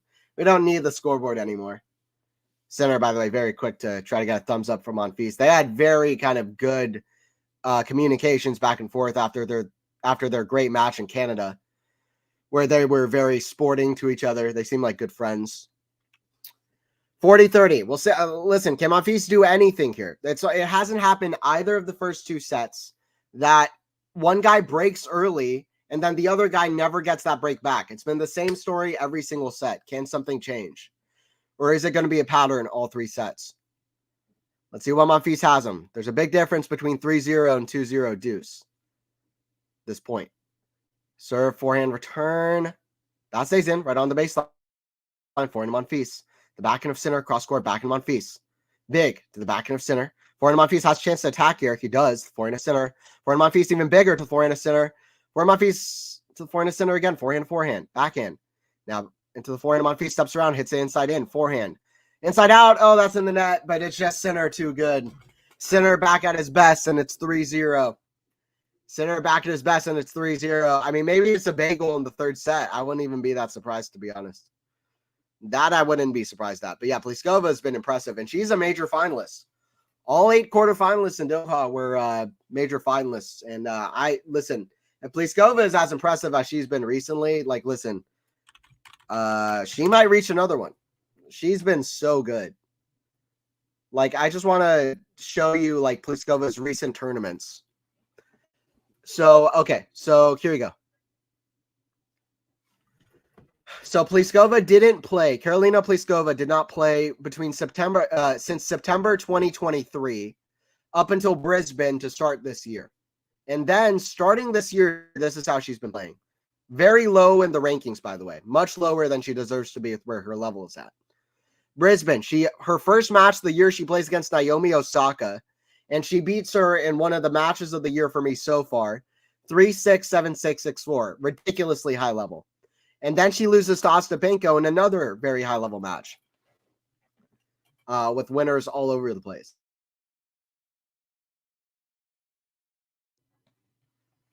With winners everywhere. And then she goes to Adelaide, right? Which, she's not really traveling a lot. Still in Australia. She loses to Siniakova. So, what we're used to from Pliskova, a bit up and down. First round of Australian Open, she has chances, like 3 set points against Rybakina, if I remember correctly. She doesn't convert on any of them, and Rybakina wins the first set that she loses in 2 sets. But it's Rybakina, right? It's not that big of a loss. And then she comes into the Winners Open, and she wins the whole tournament. She beats Kraus, then she beats Osorio, then she beats Irani, Then she beats Dart and she beats Bogdan. She's barely losing games. And then within like 24 hours, she comes to Qatar, a completely different continent. And she beats Kalinskaya, who's been amazing, did so well in Australian Open. And she beats her 2-6, 7-6, 6-4. Very close to losing. Then she beats Potapova 6-1, 5-7, 6-4, still winning. Then she beats Noskova, comes back in that match, again in 3 sets. And then she beats Osaka today when Osaka had chances to win both sets. So, or she had chances to win both sets, and then Osaka came back, and it was very tight in both sets. So, Pliskova has been very high level. She's been very good at fighting in her matches, and very good level from Pliskova. I don't know exactly what she'll be in the live ranking. I'll check though now, live WTA ranking, but she's dangerous. Pliskova is dangerous, and I'm glad she's doing well. Yeah, she's 36th in the live rankings, which is still not good enough for seeded position at Roland Garros, for example. But yeah, anyway. All right, here we go. Center Monfils here. Center return off the backhand. It's a great return. Forehand of center. That goes out, though. 15-30. We're at 0-3. Nori is serving for a second set. Okay, nice. Pliskova will be destroyed by Swiatek. We'll see, though. But yeah, I think so. I mean, the way Swiatek plays in Doha is just unbelievable. But Pliskova beat Swiatek at some point last year, I think, on hard court. So you never know for sure. But I think so, probably, yes. Serve from Monfils, because Swiatek and Doha is just forehand of center, the forehand of Gael, forehand of center, forehand of Gael, forehand of center, the forehand of Gael, backhand of center, backhand of Gael, backhand of center, backhand of backhand. It's a slice now. Center runs around it. It's a forehand, big to the backhand of Monfils. Backhand into the backhand of Monfils. That's big. Backhand down the line. Forehand of Monfils. That's good. Forehand slide of center neutralizes. Forehand chip. Center, forehand drop shot. Center runs. Backhand. Oh, he almost gets this in the net, though. 30 all. Monfils fighting and doing well. Center is playing absolutely ridiculous. I mean, can you imagine the scenes if Monfils from down 0-3, love 30, is able to make anything happen? Can you imagine the scenes of that? Highly unlikely, though. That was a great drop shot from Gael, though. That's what he needs to be doing. He needs to be mixing it up. I don't know why he's not doing a little bit more of that. He is, but it's like against Jannik in Canada. I hope he starts doing that more in this third set. Like, he's doing really well from the back of the court. I mean, he's doing all these things, and he has come to net a few times, but it'd be great to see him doing more and more in that department. 40-30 for Monfils. Good evening from Greece. Hey, good evening, Nicholas. Good to have you in here. What's up? What's up? Familiar name. Here we go. Man, so global. QualityShot tennis fans. I appreciate it. People from all over. It's awesome. That's what I love about tennis, too. It's so global of a sport. All the time. Backhand to backhand of Monfils. Forehand of center.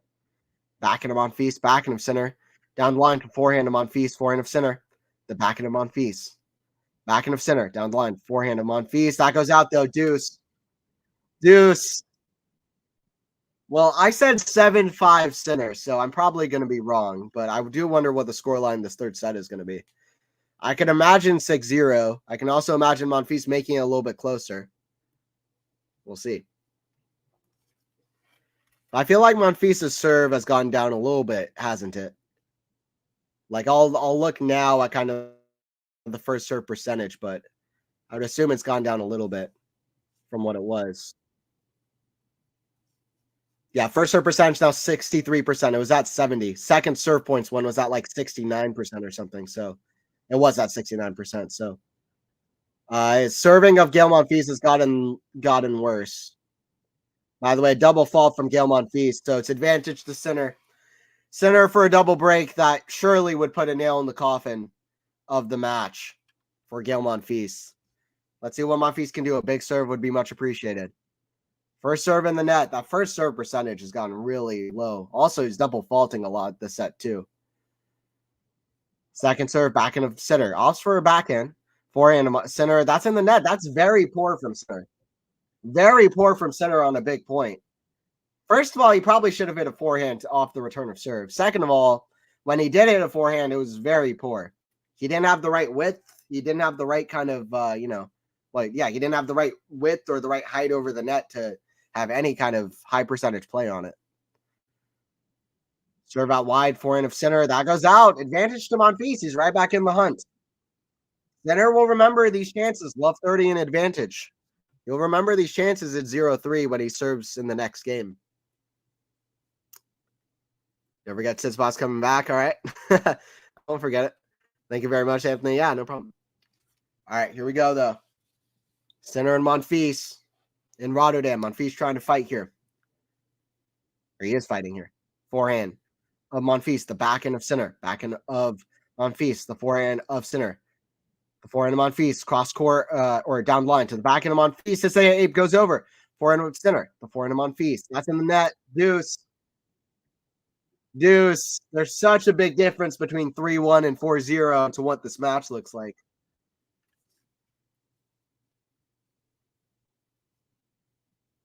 Nine games, geez. We both lost, yeah. We both lost, Anthony. Yeah, exactly. I said 4, though, so I think Sinner will win. Nicholas, okay. Yeah, we'll see. We'll see. It's getting good now. It's been good. This has been a fun match. It really reminds me of their match in Canada, but Monfils was very close for Sinner with Sinner throughout that third set. He's trying to do the same. Advantage to Monfils here.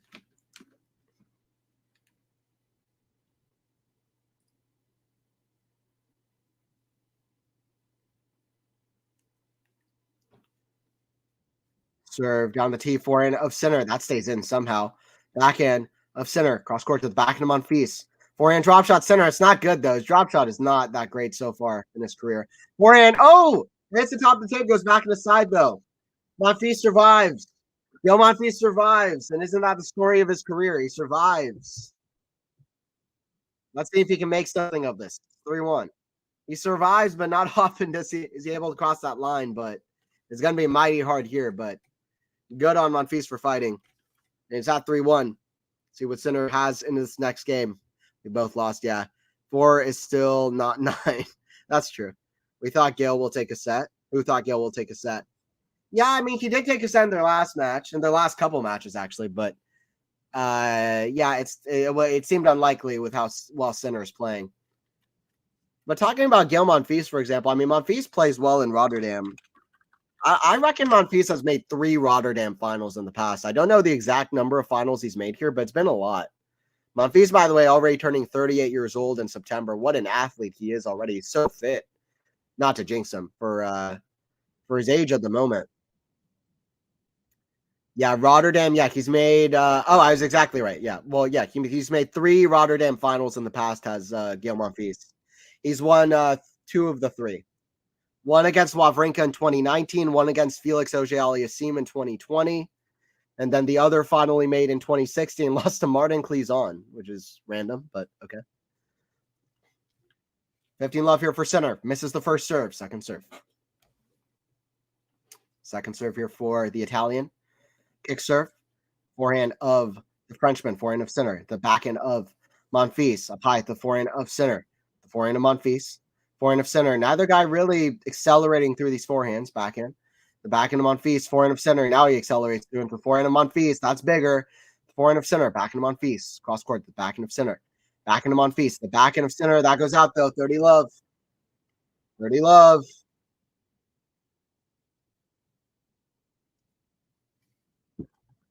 Dirty love for Sinner. By the way, Sinner has also reached the Rotterdam final last year. Last year, he lost to Medvedev. By the way, a fun fact. If Jannik Sinner reaches the final of Rotterdam and he wins, and for example, and Alcaraz does not reach the final of his tournament, then Alcaraz and Sinner will have the exact same finals record. Exact same. Just a fun little stat for you. Which is probably unlikely, but it could happen.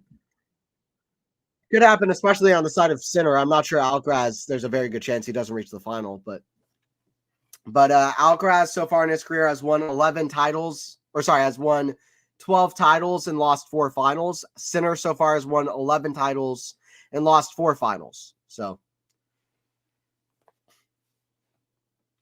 If Sinner wins in Rotterdam, he would have, even for a moment, he could have the exact same finals record as Alcaraz. Forehand, inside in, forehand of Monfils, forehand of Sinner. Cross court to forehand of Monfils, backhand of Sinner. The backhand of Monfils, forehand, jumping up high of Sinner. It's not very good, though. Oh, pass nearly made it. Nearly made it. 40-15. 40-15 for Sinner. Almost out 4-1. By the way, Monfils is hunched over. Monfils is feeling it in the legs. He's defending like crazy. His 2019 run was impressive, Powell. Yeah, I don't remember it specifically very well, but it must have been. It must have been. I remember the final against Wawrinka. Lost the second set 6-1, then won in 3 sets. Yeah. Let me see. I can look it up, though. Monfils here. Monfils' run here. Definitely impressive. Yeah, he was unseeded. He beat David Goffin, who was playing well. Then he beat Andrei Seppi. Then he beat Jumir. Then he beat Daniel Medvedev. Yeah, very impressive. Beat Medvedev in 3 sets. And then he beat Wawrinka. So, yeah, very impressive stuff. That could have been Wawrinka's first title since like 2017 or something. All right, forehand goes wide from Monfils, so it's 4-1. 4-1 for Sinner. 4-1 for Sinner. By the way, guys, don't forget to subscribe as well to Quality Shot Tennis if you're enjoying it. Don't forget to like the stream as well. If you haven't already, would be much appreciated. Helps the streams get passed around, helps out the channel, all of that stuff. So please don't forget to like if you haven't already. I think we're sitting at like 20, is it 21 likes? Let's see if we could get that up. I would much appreciate it. And don't forget to subscribe if you're new and you haven't already. If Sinner reaches the final of Rotterdam, he'll take the number 3 spot, right? If Sinner reaches the final of Rotterdam, then he will reach the number 3 spot in 2 weeks. Confirmed. If Sinner wins the Rotterdam, he will reach the final this week. If Sinner reaches the final, so yes, he will be number 3 either way if he reaches the final. Yes. But he will be number 3 in 2 weeks if he reaches the final. He'll be number 3 in this week if he wins the whole tournament. So there you go. 4-1 here. See what Monfils can do if he can still fight. I mean, listen, Maynor, you and I underestimated him early on, so maybe you shouldn't underestimate Monfils. But yeah, I think Sinner's too good. Probably Sinner like 6-2, maybe 6-2, 6-3 in the set. Probably seems a high odds. Especially because Monfils' serve is really not what it was. Cause I could see Sinner even break. I could see Sinner breaking Monfils one more time.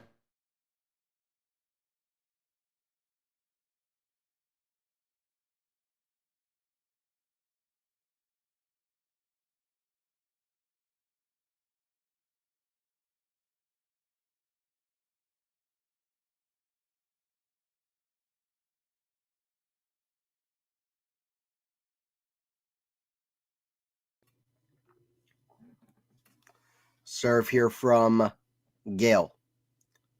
First serve in the net. That first serve percentage is falling off a cliff, and that's been part of why this is looking the way it has, though. Shout out Gael for great performance from Gael to take a set, though. No doubt about it. It's a good forehand down the line, so it's 15-love. So big shout out because he's been playing great, honestly, to even get as far as he has so far.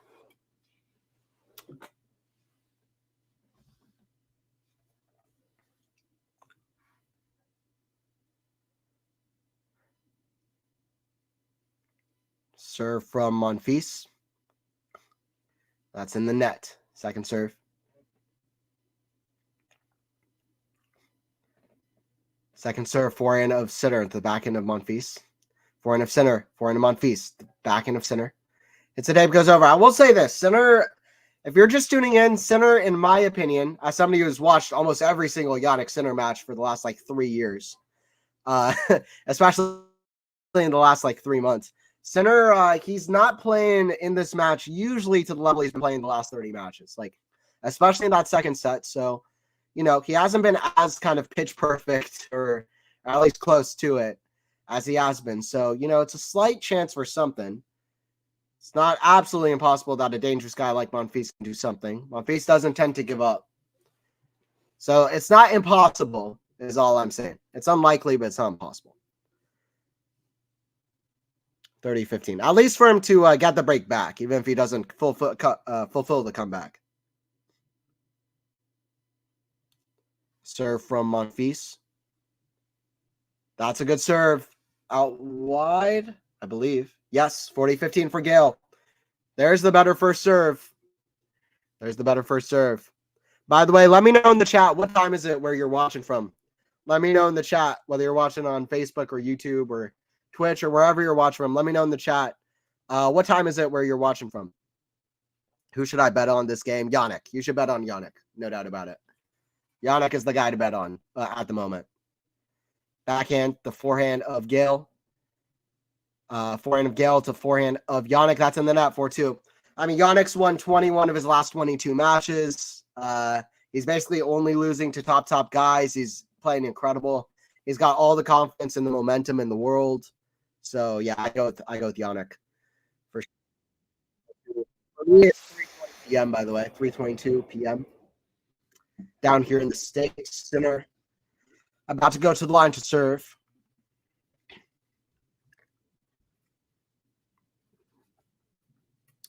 You talking about center? Yes, center. Yes, exactly. Facebook 321. Okay, nice, Christian.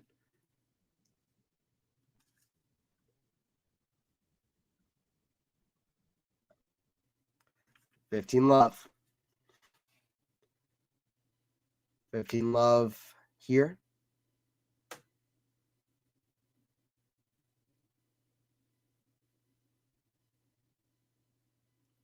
Serve from center. Out wide, that goes long. Second serve.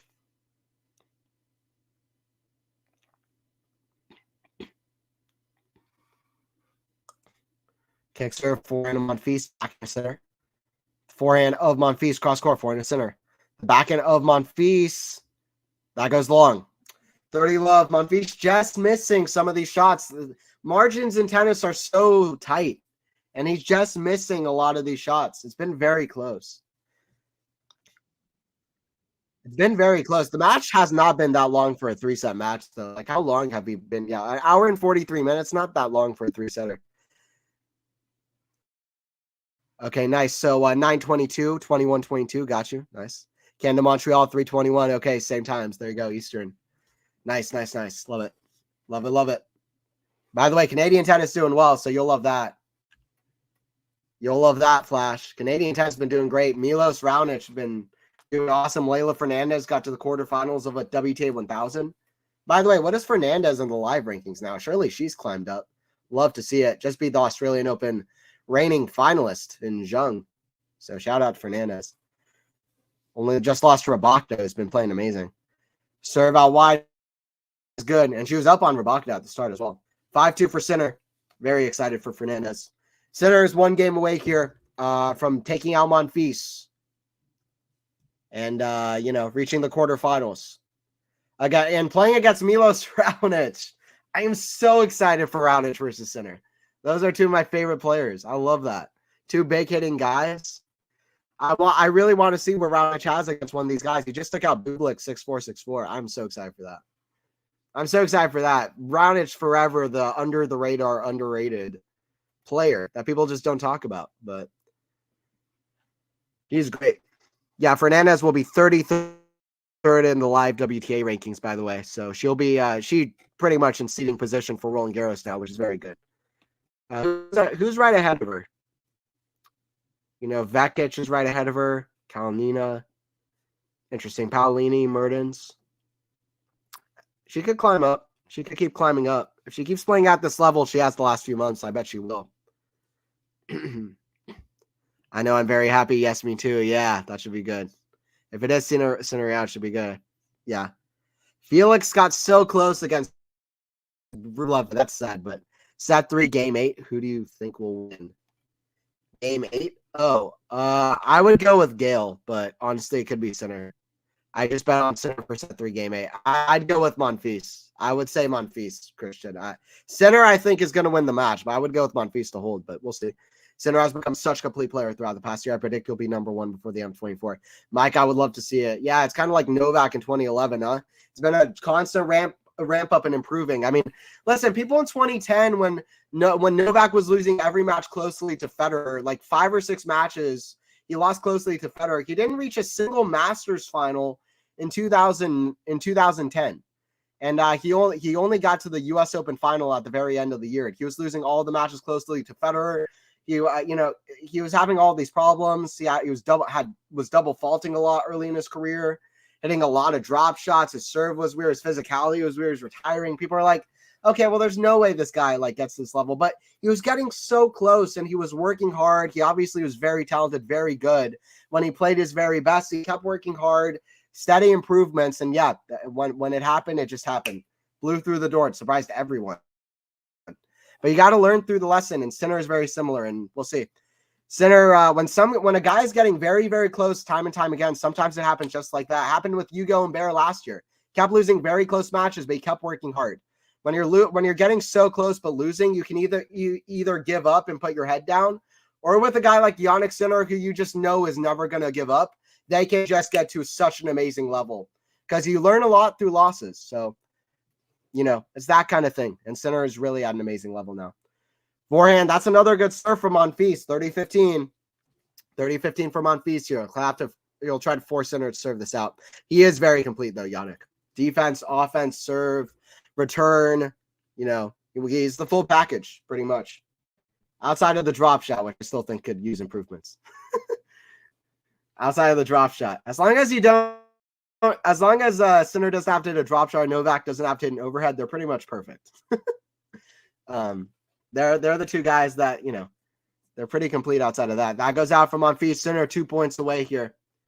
Sinner is 2 points away. Once again, guys, I appreciate everybody who joined into the stream. I really do. We had well over 100 people off and on the stream, and it's been awesome. Back into Monfils, the forehand of Sinner. Chip, that's in the net. 40-30 for Gael Monfils. See what he can do. Two of my favorite players to watch. I think two of, just tennis fandom's favorite players to watch, I think.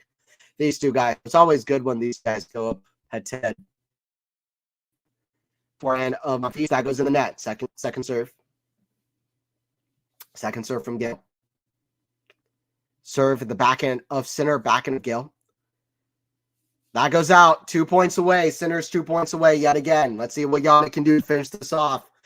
He's greedy. He wants to get those 12 match in a row win streak. He wants to keep the win streak going. 11 matches in a row, that's pretty common. 11 matches in a row can happen. I remember Matteo Berrettini on grass courts, 2022 won 11 in a row. That can happen. But, once you start getting to 12 in a row, 13 in a row, 14 in a row, that's more rare. Sinner wants that 12 in a row win streak. Oh! Backhand down the line from Monfils is outrageous, by the way. Can that give Monfils some confidence? He broke Sinner's serve in the second set. Sinner is not getting broken very often, but I want to see this on a replay. That was crazy. Forehand was big into the forehand of Monfils. Great on defense early. Not enough time for the replay. they started. I haven't seen that before. They started from the serve of Monfils showing the rally of the replay, but they didn't have enough time to show the important parts. So they just dipped out. Forehand of Monfils, he dips, or he wins the game. So 5-3 for Sinner. Gael Monfils gets another game on the board. Very good showing from Gael Monfils. Very good showing from Gael Monfils. And why shouldn't you expect it in Rotterdam on indoor hard courts, Gael Monfils got so close from winning a Masters title on indoor hard courts in Paris, 2009 against Djokovic. He had match points against Djokovic in Paris of 2009. He couldn't convert. Third set tiebreaker, He loves indoor hard courts, this Monfils, so why shouldn't he be doing well? I would love to see him reach another final at some point this year, because if he does, he has a great stat for him, does Gael Monfils. If Gael Monfils reaches any final this year, then he'll be number one in the Open era, the entire Open era, for most consecutive years, reaching at least one ATP final, which is just, it shows Monfils' incredible longevity and also his incredible level. So to at least reach one final. So that. Hey, what's up, Max? What's up, Max? And man, everyone, let's go Jannik. That's it. Let's go Jannik. He's 3 points away here. 3 points away is Jannik Sinner. Serve out wide, back into Monfils. The forehand of Sinner. Cross court, forehand to Monfils. That goes out. 30 love for center. Here we go. 2 points away. It's time to finish it. Time to finish it. If your name is center, he's 2 points away. By the way, guys, once again, please don't forget to subscribe. Quality Shot Tennis. If you're not subscribed, what are you doing? Subscribe for more content, podcasts, streams. I'll be here for more streams, for more tennis tournaments as well. Indian Wells, Miami. Serve here from center at 30 love and 5-3. First serve is a let. Second serve.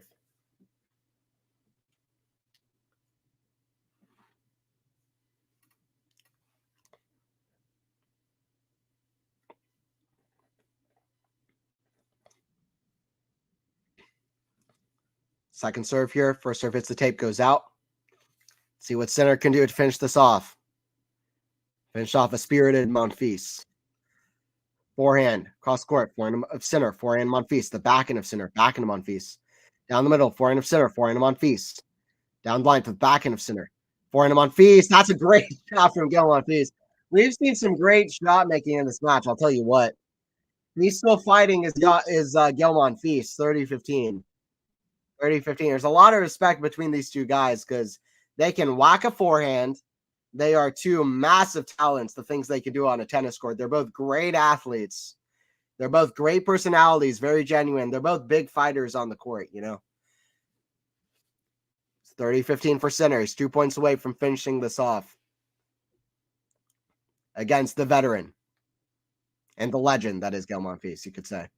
That goes in the ground, Monfils. So it's 40-15 for Jannik Sinner. He's got match point, 2 match points. He's got 2 match points. Hey, what's up, Lexi? Is this for real? Third set. Yikes, the Sinner's winning. Yeah, Monfils took a set. Monfils got that set, but yeah, third set, 2 points away. Jannik, I'll see what Jannik can do. Sinner's winning. 2 points.